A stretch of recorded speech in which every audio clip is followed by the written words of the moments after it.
وَأَوْحَى رَبُّكَ إِلَى النَّحْلِ، اور وحی کی تیرے رب نے شہد کی مکھی کی طرف، ہنی بی، ہمارے رب نے شہد کی مکھی کے دل میں یہ بات ڈال دی ہے، ان اتخذی من الجبال بیوتا، کہ تو پہاڑوں کے اندر اپنے چھتے بنا،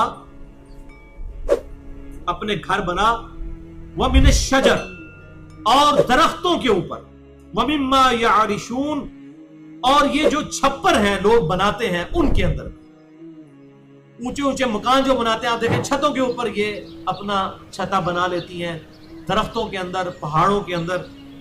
ابھی پہاڑوں کا ایکسپیرینس انہی لوگوں کو ہے جو کہ جا کر جنگل سے شہد وغیرہ تلاش کرتے ہیں۔ ثم کلی من کل الثمرات، اور پھر تو رس چوس ہر طرح کے پھلوں کا، فسلکی سبل ربک ذلولا، اور اس کے بعد اپنے رب کی جو آسان کردہ راہیں ہیں ان پر چل۔ اب یہ بڑی سائنٹیفک چیز ہے، یہ آج ڈسکور ہوئی ہے کہ یہ شہد کی مکھی کئی کلومیٹرز دور تک چلی جاتی ہے پھولوں کا اور پھلوں کا رس چوسنے کے لیے، لیکن پھر اپنے چھتے میں واپس آ جاتی ہے۔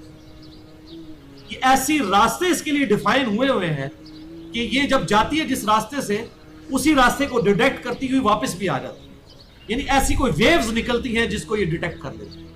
اور یہ اسی کی طرف اشارہ ہے کہ اللہ تعالیٰ فرماتا ہے کہ اے شہد کی مکھی، ہم نے تیرے دل میں یہ بات ڈال دی ہے کہ تو پھلوں کا رس چوس اور اپنے رب کی آسان کی ہوئی راستوں کے اوپر چل۔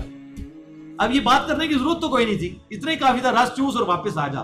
یہ راستے کون سے ہیں یہ اللہ تعالیٰ نے ڈیفائن کر دیے اس کے لیے، جن راستوں کو وہ ڈیٹیکٹ کرتی ہوئی جاتی ہے۔ اور پھر کبھی ایسا نہیں ہوتا کہ ایک شہد کی مکھی جو ہے وہ کسی دوسرے چھتے میں جا کے بیٹھ جائے۔ اس کے اوپر آپ اگر نیشنل جغرافی کو ڈسکوری چینل کے اوپر اور اینیمل پلانٹ کے اوپر آپ دیکھیں تو آپ کو پتا چلے گا کہ یہ اللہ تبارک و تعالیٰ کی قدرت کا کتنا بڑا شاہکار ہے۔ یخرج من بطونها شراب مختلف، اور اس کے پیٹ سے نکلتا ہے شربت مختلف رنگوں والا، فیہ شفاء للناس، جس کے اندر لوگوں کے لیے شفا موجود ہے۔ شہد کے اندر جو اس کے پیٹ سے مختلف رنگوں کا نکلتا ہے، ہر علاقے کی مکھی کا ڈیفرنٹ مختلف کلرز ہوتے ہیں، بعض ڈارک براؤن کلر کا ہوتا ہے، بعض لائٹ کلر کا ہوتا ہے، بعض دیار کلر کا ہوتا ہے، مختلف ہوتے ہیں۔ تو اللہ تعالیٰ فرماتا ہے اس کے اندر ہم نے شفا رکھ دی ہے لوگوں۔ اس سے یہ بات پتہ چلی کہ اللہ تعالیٰ نے اسباب کے ساتھ دنیا کو جوڑا ہوا ہے، یعنی شہد کے اندر شفا اللہ نے رکھی ہے۔ اب یہ کوئی شرک نہیں ہے کہ کوئی کہے کہ شہد کے اندر شفا ہے، شفا دیتا تو خدا ہی ہے، اللہ ہی دیتا ہے، لیکن اس نے ذریعہ بنایا ہے۔ اس طرح دوائی کا استعمال کرنا سنت ہے۔ میں ان فنیٹکس کا رد کر رہا ہوں کہ جو اسباب اختیار کرنے کو توحید کے منافی سمجھتے ہیں۔ یہ توحید کا ہی تقاضا ہے، اللہ ہی نے اس شہد کے اندر شفا رکھی ہے۔ اور آپ اس حدیث کو بھی یاد کر لیجئے، بخاری اور مسلم کی متفق علیہ حدیث ہے کہ ایک صحابی آپ صلی اللہ علیہ وسلم کی خدمت میں حاضر ہوئے، انہوں نے کہا یا رسول اللہ صلی اللہ علیہ وسلم، میرے بھائی کا پیٹ خراب ہو گیا۔ تو آپ صلی اللہ علیہ وسلم نے فرمایا اسے شہد دو۔ شہد دیا اور خراب ہو گیا۔ اس نے آگے پھر کہا یا رسول اللہ صلی اللہ علیہ وسلم، میں نے شہد دیا ہے لیکن طبیعت سنبھل نہیں رہی، مزید بگڑ رہی ہے۔ تو آپ صلی اللہ علیہ وسلم نے فرمایا کہ شہد دو اور شہد دو۔ دوسری دفعہ بھی اس طرح ہوا، تیسری دفعہ پھر آیا تو آپ نے فرمایا کہ تیرے بھائی کا پیٹ جھوٹا ہے، اللہ کا کلام سچا ہے، شہد کے اندر شفا ہے اور شہد دے اسے۔ جب انہوں نے تیسری دفعہ شہد دیا یا چوتھی دفعہ تو اللہ تعالیٰ کی طرف سے شفا ہو۔ تو شہد کے اندر شفا ہے اللہ تعالیٰ کی طرف سے، اینٹی سیپٹک بھی ہے یہ، یعنی اگر کسی زخم کے اوپر لگا دیا جائے تو وہاں بیکٹیریاز اور جرمز پرورش نہیں پا سکتے، جس طرح نمک ہے۔ تو اس طرح اللہ تعالیٰ کی قدرت کی بہت بڑی نشانی ہے شہد۔ ان فی ذلک لآیۃ لقوم یتفکرون، لیکن ان قدرت کی نشانیوں کے اندر انہی لوگوں کے لیے عبرت ہے، انہی کے لیے نشانیاں ہیں یہ جو اپنی عقل استعمال کرنا چاہیں، غور و تفکر کریں۔ عقل نہ ہوئے تو پائی جی موجیں ہی موجاں، اپنی مرضی کی زندگی گزارو، لیکن عقل ہوئے تو سوچیں ہی سوچا۔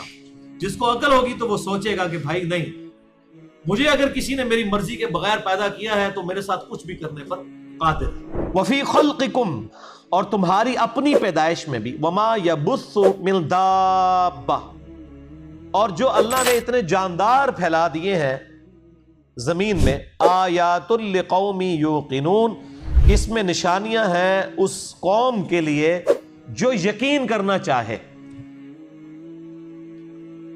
جس میں سچائی کو قبول کرنے کی حس موجود ہو، اس کے لیے زمین میں جو ہم نے جاندار پھیلا دیے ہیں ان میں اتنی نشانیاں ہیں کہ وہ خدا تک پہنچ جائیں گے۔ میرے بھائیو، اس وقت اس روئے ارض پہ 20 لاکھ مخلوقات کی سپیشیز دریافت ہو چکی ہیں، حیوانات کی اور نباتات کی ملا کر۔ سپیشیز جیسے انسان ایک مخلوق ہے، گھوڑا دوسری مخلوق، گدھا تیسری مخلوق، کوا چوتھی مخلوق، چیل پانچویں مخلوق۔ اس طرح اگر مخلوقات کو گننا شروع کیا جائے، ان کی سپیشیز کو، جانوروں اور درختوں کی کل ملا کے 20 لاکھ ہیں، 2 ملین، اور ہر ایک کی آگے پھر صرف انسان ہی تقریباً 7.5-8 ارب ہے، اور میرے خیال ہے سب سے کم انسان ہی ہے۔ باقی اگر آپ کیڑیوں کو گننا شروع کر دیں، پتنگوں کو گننا شروع کر دیں، چڑیوں کو گننا شروع کر دیں، انبلیویبل ڈیٹا ہے۔ یہ سب کی سب مخلوقات اللہ تعالیٰ نے پیدا فرمائی ہیں، ان کے رزق کا بندوبست کیا ہے، اور بنا کے چھوڑ نہیں دیا، بلکہ ان کی ایک ایک چیز کو کنٹرول کیا ہوا ہے۔ ورنہ تو یہ جو کچھ انسان کر رہا ہے زمین کے اوپر، یہ سارے کا سارا جو سسٹم ہے، انسان نے جتنی پولوشن پھیلا دی ہے، یہ تباہ و برباد ہو جائے اگر اس کی ریمیڈی وقتاً فوقتاً اللہ کی طرف سے نہ ہو۔